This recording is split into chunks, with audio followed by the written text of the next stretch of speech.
एवढ्यात त्याची नजर आता तिच्यावरून हटून बाजूला गेली तर हे म्हणून लोक जमलेले अजूनही तिथंच होते. आता इथं काही तमाशा आहे का? जा आपापली कामं करा.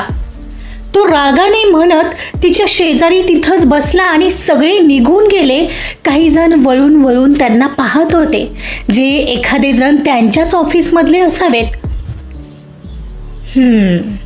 आणि राग कमी करायचा आहे यांना. आय डोंट थिंक तुम्हाला या जन्मात शक्य आहे. ती उपहासाने मान हलवत तोंडातच पुटपुटली आणि तिचं असं मान हलवणं त्यानं नेमकंच पाहिलेलं. काय म्हणालीस का तू? हेच की त्यांना बोलून तुम्ही कशाला तुमचं रक्त आटवताय सर? तुमचे एम्प्लॉई नाही आहेत ते. ती स्मित करत त्याच्याकडे न पाहताच म्हणत होती. आपण ऐकत आहात अध्यायम या कथेचा पुढचा भाग सुरू करण्याआधी प्लीज माझ्या चॅनलला सबस्क्राईब करून घ्या आणि आधीचे पार्ट ऐकले असल्याची खात्री करून घ्या. चला सुरुवात करते. अध्यायम भाग 28. अर्जुन तिला आता वर कॅन्टीनमध्ये घेऊन आला आणि तिला तिथं आणून एका खुर्चीवर बसवलं.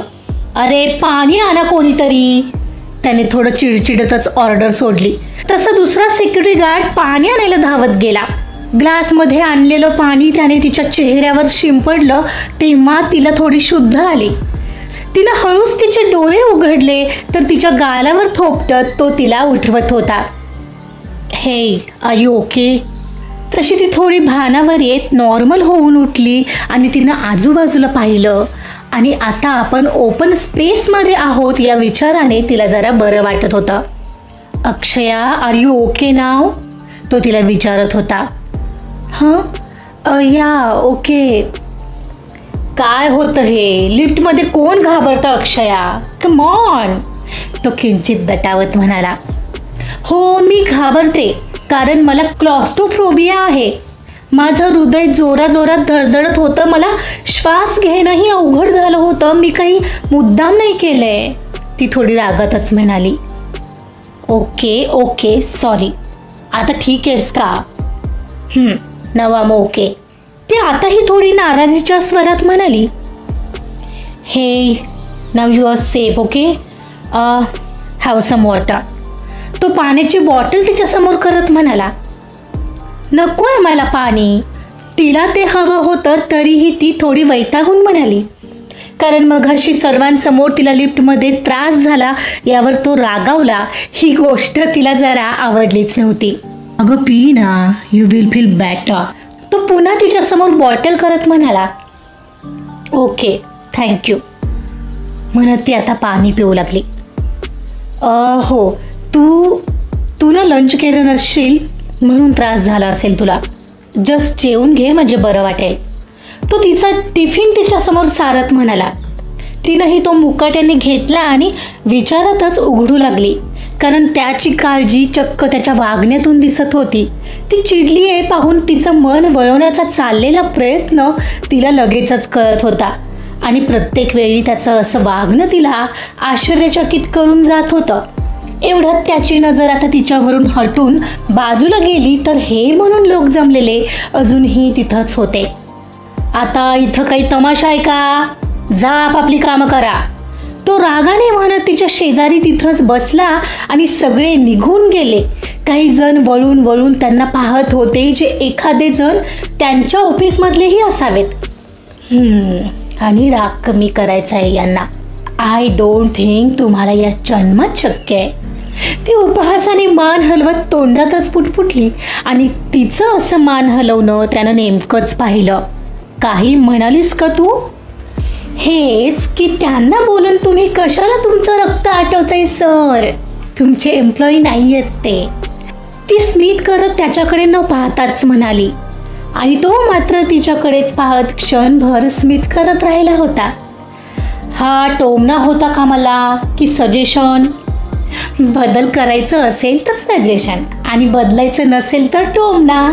ती अगदीच मिश्किल हसली त्याच्याकडे पाहत आणि तिचं ते निखळ हास्य पाहून पुन्हा त्याच्या मनाच्या तारा छेडल्या गेल्या. एवढं विशेष होतं की तिच्या बोलण्याचा राग न येता तो अजूनही गूढ स्मित करत होता गालात. मग मात्र त्यानेही जेवण सुरू केलं. अक्षया जेवण करून तिच्या जागेवर आली तेव्हा तिला नेमकाच समीरचा कॉल येऊ लागला. तिला खरं तर उचलूच वाटत नव्हता, पण तरीही तिनं तो उचलला. हां बोल ना समीर, बोल, काय म्हणतोयस? काय म्हणतंय तुझं काम? आणखी काय होणार आहे, चालू आहे. पण अक्षया, मला बोली नाहीस एवढी मोठी गोष्ट. काय, कोणती गोष्ट? हेच तू दुपारी लिफ्टमध्ये अडकलेलीस ते तर मला कळालं एका स्टाफ मेंबरकडून, म्हणून. काय झालेलं आणि कशी आहेस? अरे काही नाही, ते लिफ्ट बंद झालेली, लाईट गेली होती ना, पण आता मी ठीक आहे. अगं पण लाईट गेली म्हणून एवढं बेशुद्ध झाली होतीस म्हणजे काय? काय हे? त्याला एकदम हसू फुटलं. तू माझी मस्करी करू नकोस हां, मला क्लॉस्ट्रोफोबिया आहे, त्यामुळे झालं असं. ती जरा चिडतच म्हणाली. ओ सॉरी सॉरी सॉरी यार, मी असायला हवं होतं तुझ्यासोबत, पण हे काम. ओ हो समीर, आलास तू तुझ्या कामावर. अवघड आहे हां तुझं, पण डोंट वरी, अर्जुन सर होते लिफ्टमध्ये, नाहीतर माझं काय झालं असतं माहीत नाही. ओ अर्जुन सर होते का? ते तिच्यासोबत होते या विचाराने त्याला थोडं अस्वस्थ वाटून गेलं. होते कोणीतरी हे महत्त्वाचं, नाहीतर बहुतेक मी जिवंतच नसते आज. ती हसत म्हणाली. गप ग, काही काय बोलते आहेस असं? बरं चल, मला ते स्लाइड्स वगैरे बनवायचे आहेत, शिवाय आज एक ॲडसुद्धा बनवायची आहे. प्लीज मी ठेवते हां आता. अगं 2 मिनिट ऐक तर. नको आत्ता, बोलू नंतर, चल बाय म्हणत पटकन फोन कॉल कट करून टाकला तिने.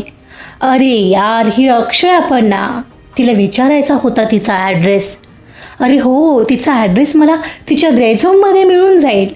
एक काम करतो, मी सरळ रिसेप्शनवरूनच मिळवतो तिचा ॲड्रेस, म्हणजे मला तिला ॲटलिस्ट भेटता तरी येईल. स्वतःशीच म्हणत त्याने लगेचच रिसेप्शनला कॉल लावला. अक्षया रात्रीचं जेवण बनवत होती. बाबा हॉलमध्ये टी व्ही पाहत बसले होते आणि एवढ्यात डोरबेल वाजली. बाबा उघडतील या विचाराने अक्षया किचनमध्येच काम करत राहिली आणि बाबांनी जाऊन डोर उघडलं. पाहतात तर 26-27 वर्षाचा मुलगा दरवाजात उभा होता.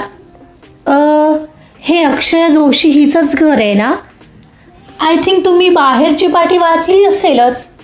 माझा मतितार्थ आहे की तो मीच. अहो मी तिचे वडील, पण मी तुम्हाला ओळखलं नाही, आपण कोण? तिचे बाबा मिश्किलपणे म्हणाले. मी समीर, तिच्या ऑफिसमध्ये काम करतो, तिचा बॉस म्हणू शकता. ओ हां, या या या ना आत. अक्षू, बाहेर येतेस का? हे बघ कोण आलंय. हो आले, एकच मिनिट. तिने आतून आवाज दिला आणि पुढच्या मिनिटाला बाहेर आली ते विचारतच, कोण आहे बाबा? आणि तोपर्यंत बाबांनी आतमध्ये घेतलेला आणि सोफ्यावर बसलेला समीर तिला दिसला आणि त्याला तिथं पाहून अर्थात ती शॉक झाली. तू इथं? हो, तुला भेटायला आलोय. मी दुपारी तुला तेच सांगत होतो तर तू फोन कट करून टाकलास. हो का? पण असं अचानक इथे? अगं भेटायला आलेत, सांगतायत ना ते. तू जा ना, पाणी आण त्यांच्यासाठी. बाबाच पुढं होऊन म्हणाले. आणि डायरेक्ट बाबांच्या समोर असा तो घरी आलेला पाहून तिला खरं तर हे आवडलंच नव्हतं. हो आलेच. हा का आलाय घरी यार, वेडपट कुठला. आता या बाबांना आवरणं म्हणजे महामुश्किल काम आहे. देवा वाचव मला. म्हणतच तिचं चाललेलं त्या विचारात ती त्याच्यासाठी पाणी घेऊन बाहेर आली, चेहऱ्यावर उसणं हास्य आणत. तू इथे म्हणजे काही विशेष? ती त्याला पाणी देऊन तिथंच सोफ्यावर बसली. अगं तेच, तू आज लिफ्टमध्ये अडकलेलीस, मग मी विचार केला तुला भेटायला यावं. अक्षू, अगं तू लिफ्टमध्ये अडकली होतीस, बोलली नाहीस मला ते. बाबा आता गंभीर होत विचारू लागले. अहो अंकल, मला सुद्धा बोलली नव्हती, मला भलत्याच माणसाकडून कळालं. अहो बाबा ठीक आहे ना, एवढ्याशा गोष्टीचा किती बाऊ करताय? समीर तू पण ना. अहो बाबा, ती बेशुद्ध झाली होती हे कळालं मला, म्हणून मी आलो भेटायला. अरे यार, अक्षय आता वैतागत होती, कारण समीर एक एक करून सगळं सांगत होता त्यांना. अक्षू काय हे?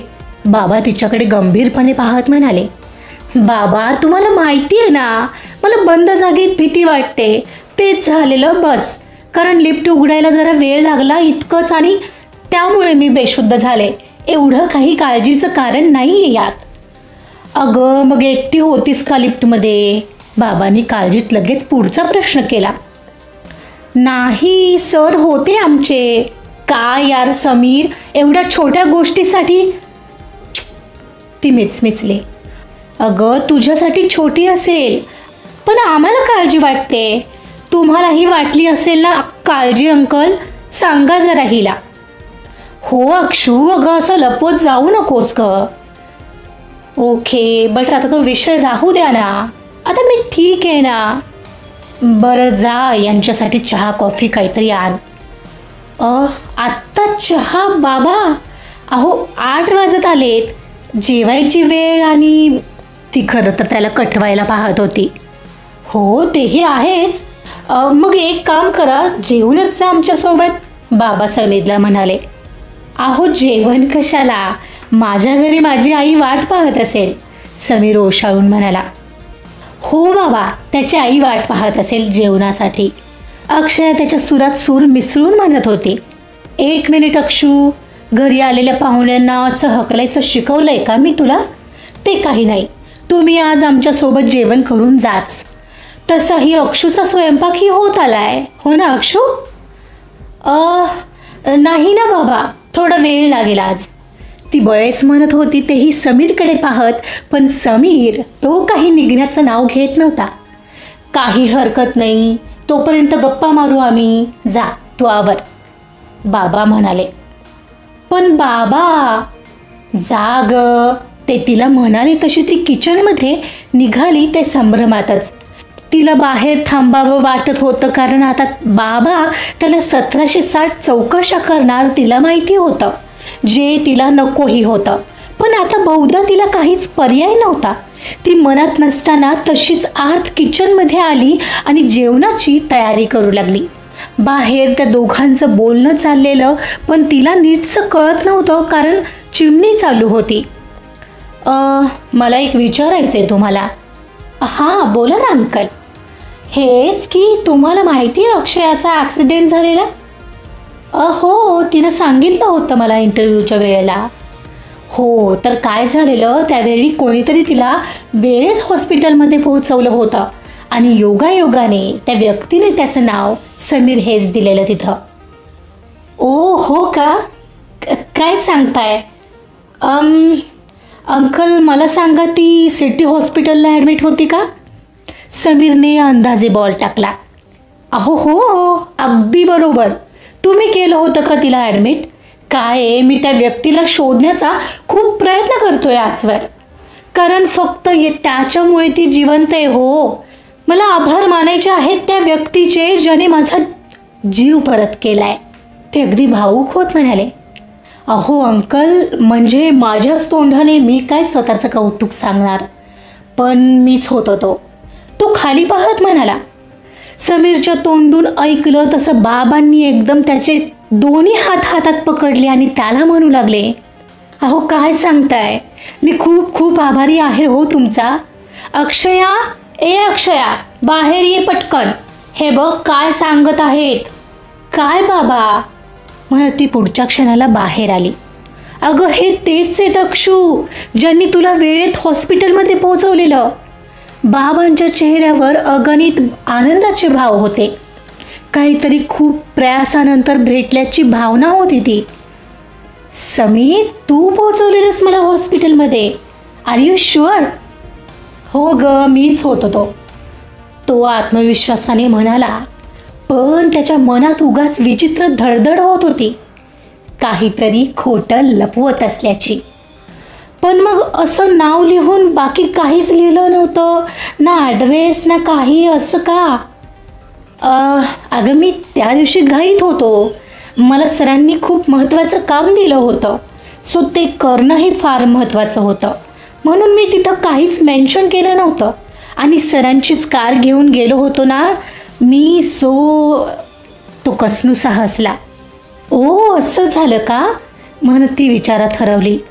ॲक्सिडेंटच्या वेळी तिच्या डोळ्यासमोर हात फिरवणारा त्या व्यक्तीचा चेहरा आठवण्याचा प्रयत्न ती करत होती, पण तिला तो चेहरा नीटसा आठवत नव्हता. आजचा भाग इथंच संपलेला आहे. अरे बापरे, समीर तर चक्क खोटं बोललाय की त्याने तिला हॉस्पिटलमध्ये पोहोचवलंय. आता हा गैरसमज अक्षयाचं आयुष्य भलतीकडे मोड नाही घ्यावा म्हणजे झालं. कारण बाबा आधीच समीरकडे कुठल्या दृष्टीने पाहताय हे तर तुम्ही जाणताच. बघूया काय होतंय पुढील भागामध्ये. ऐकत रहा अध्यायम. कथा आवडत असेल तर प्लीज लाईक करा, सबस्क्राईब करा आणि शेअर सुद्धा करा. Thank you so much.